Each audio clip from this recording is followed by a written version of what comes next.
kꯩꯅꯣ ꯆꯠꯂꯨꯔꯦ shopping complex ꯆꯠꯂꯨꯔꯦ ꯄꯣꯠ ꯆꯩ ꯈꯔ ꯂꯩꯔꯛꯑꯦ grocery ꯄꯣꯠ ꯆꯩꯁꯨ ꯈꯔ ꯋꯥꯠꯄ ꯂꯧꯔꯛꯑꯦ ꯑꯗꯒꯤ vegetable ꯀꯩꯅꯣꯁꯨ ꯈꯔ ꯂꯧꯔꯛꯑꯦ ꯄꯣꯠ ꯆꯩꯁꯦ ꯃꯃꯜ ꯂꯣꯏ ꯈꯦꯠꯅꯩꯌꯦ ꯈꯔ ꯅꯠꯇꯦ ꯌꯥꯝ ꯈꯦꯠꯅꯩ ꯇꯨ mushroom ꯂꯧꯔꯦ ꯇꯥꯃꯣ ꯌꯦꯡꯉꯨ ꯈꯨꯆꯥꯎꯁꯦ ꯃꯅꯨꯡꯁꯦ ꯌꯥꯝ ꯆꯥꯎꯋꯦ ꯂꯨꯄꯥ ꯀꯌꯥ ꯄꯤꯒꯦ ꯁꯤ ꯀꯩꯅꯣꯁꯦ ꯄꯦꯛ ꯑꯃꯃꯝꯗ ꯂꯨꯄꯥ 50 ꯈꯛꯇꯅꯦ ꯈꯨꯍꯣꯡꯑꯝꯅꯦꯕꯣ ꯈꯨꯍꯣꯡ ꯑꯃꯅꯦ ꯑꯗꯨꯅꯦ ꯑꯩ ꯑꯃꯨꯛꯇꯪ ꯂꯧꯋꯦꯕꯀꯣ ꯀꯌꯥ ꯄꯤꯒꯦ ꯍꯪꯉꯦ ꯂꯨꯄꯥ 50 ꯈꯛꯇꯅꯦ ꯃꯦꯝ 2 ꯂꯧꯑꯣꯅ ꯍꯥꯏꯔꯦꯕ ꯑꯗ ꯑꯩꯅ ꯀꯩꯅꯣ ꯐ꯭ꯔꯦꯁꯅꯦ ꯃꯦꯝ 2 ꯂꯧꯑꯣ ꯍꯥꯏꯕꯗꯨꯗ 2 ꯂꯧꯁꯜꯂꯛꯑꯦ ꯍꯥꯎꯁꯨ ꯍꯥꯎꯋꯦ ꯑꯗꯨꯒ ꯍꯣꯡꯁꯨ ꯍꯣꯡꯉꯦꯅ ꯁꯤꯃ ꯂꯩꯔꯦ ꯑꯗꯨꯒ mushroom ꯂꯨꯄꯥ 100 ꯊꯥꯔꯦ tomato kg ꯃꯈꯥꯏꯗ ꯂꯨꯄꯥ 10 Oh my god. tomato kg मखाने लुपा 10 गिने लौरेदी kg मखाने मा अदगी carrot सिलेरे गाजर kg मखाने लुपा कयानो 53 kg मखाने लुपा 53 गाजर अदुगा onion kg मखाने लुपा 10 मरी होंद्रा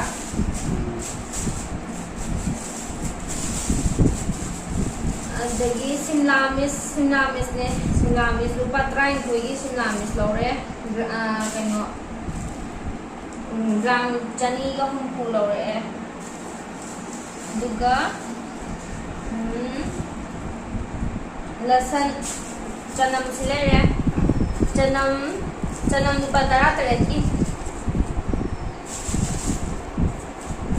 चनम लुपा 13 की लौरे पालक kg मखाय मने लुपा 15 आई सीजे ना उटी थोंग चाबिरो हाय उटी थोंगा कइनोगी खेचरी गो उटी के थोंग चाबिरो हाय दो कांग में आगे उटी थोंग याम चानिंगबा दो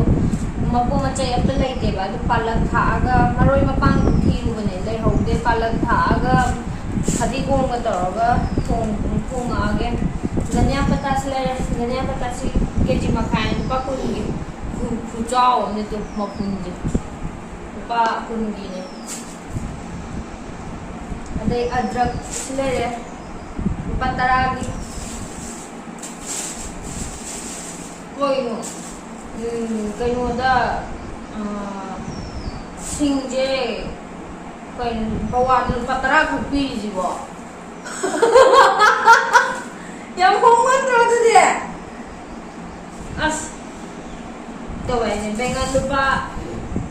kg मखाने लुपा 30 बोरा और चागे सीजे बोरा होगा होम आई याम पामे सीजे बोरा हाइदी बेसन हापगा होबुदो नतबा हाइदी मादो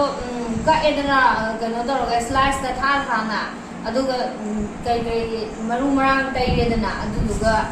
ताव थाव दum अदुई खोहावदो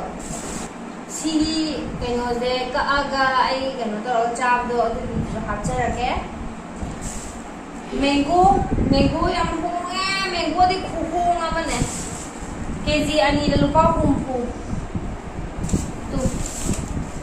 kg 2 ने हाउ जाम हावे बको सिजे मनुंग दसु करीम त कइनो तौदे फत्तबो होइदि यामना हाइदि तिन अमत चादे याम हावरे मैंगो सुगा ब्रेड ले ब्रेड पर 20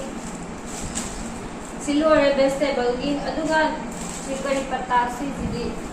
कनो तो पिरपने मोइना अइना चानिंगे हाबदुदा पिरपने करी पत्ता असना कगी ग्रोसरी शॉपिंग ना कई पास्ता का ले तो पास्ता सिना लेबा हवाई कइनो दो मुंगफली अदुगा सी चंपरा जे पैसा चोय बफर तावी हापचलपने दुगा पाकर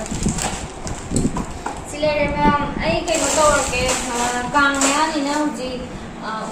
उटी गा कइनोगा उसोय उटी गइदो याम चानिंगेबको सिलेरमना आई फांगरो अदो उटी गा खेचरी गा तौरगा आई चाजरके मथंगी ब्लॉग दा मैमनसु कांग मयागी कइनो सेबिरो खोलो उटी गा खेचरी गा चाबिरो हाय अदो आई मथंगी हयेंग थोंजरागे दो मसीदी लगे बाय बाय